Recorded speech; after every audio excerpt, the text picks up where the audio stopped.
तो ज्ञानी तो सदा प्रसन्न रहता है ना। ज्ञानी हमेशा प्रसन्न रहता है क्योंकि वो जानता है कि सब कुछ नश्वर है, वो ईश्वरीय सत्य है, तो उसको हमेशा प्रसन्न रहना चाहिए। पर ध्यान रखना, हमेशा आदमी ज्ञान में नहीं रह सकता है।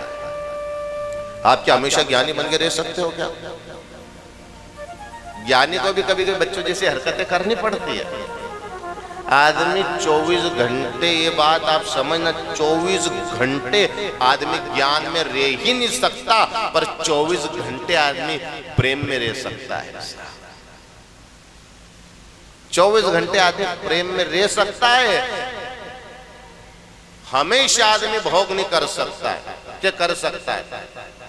24 घंटे आदमी भोग नहीं कर सकता, 24 घंटे खाना नहीं खा सकता, 24 घंटे सो नहीं सकता। कैसा भी सोने वाला 24 घंटे ज्यादा नहीं सो पाएगा, नींद खुल जाएगी। 24 घंटे आदमी कोई सा भी भोग नहीं कर सकता है, कोई विषय भोग नहीं कर सकता, पर जीवन भर आदमी ब्रह्मचारी रह सकता है।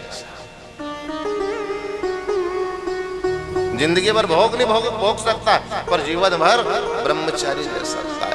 जीवन भर आप किसी से द्वेष नहीं कर सकते, जिंदगी भर आप किसी से लड़ाई नहीं कर सकते, जिंदगी भर आप किसी को कुछ उल्टा सीधा नहीं बोल सकते, पर जीवन भर, जीवन की पहली श्वास से लेकर के आदमी चाहे तो जीवन की अंतिम श्वास तक भजन कर सकता है।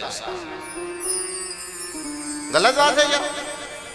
अंतिम श्वास तक भजन कर सकता है, जीवन भर ब्रह्मचारी रह सकता है आदमी। 24 घंटे क्रोध में नहीं रह सकता, 24 घंटे ज्ञान में नहीं रह सकता, लेकिन भजन करने वाला 24 घंटे प्रेम में रह सकता है। और यही बात गोपियां कहती थी ब्रजभूमि में, निस दिन बरसत नैन हमारे। क्या रात और क्या दिन, क्या सोना, क्या जागना, क्या जागृत, क्या स्वप्न, क्या सुसुप्ति, क्या तुर्यक अवस्था, हर अवस्था में वो कृष्ण भुला ही नहीं भूलता है। जब देखते तब सखी नैनन में शाम समाए। और ये प्रेम 24 घंटे आदमी कर सकता है, जीवन भर। और सरस्वती नदी के तट पर विराजित उन बाबा वेदव्यास का मतलब वो ज्ञान के तट पर है, पर यहाँ पर भक्ति नहीं, भक्ति है प्रेम।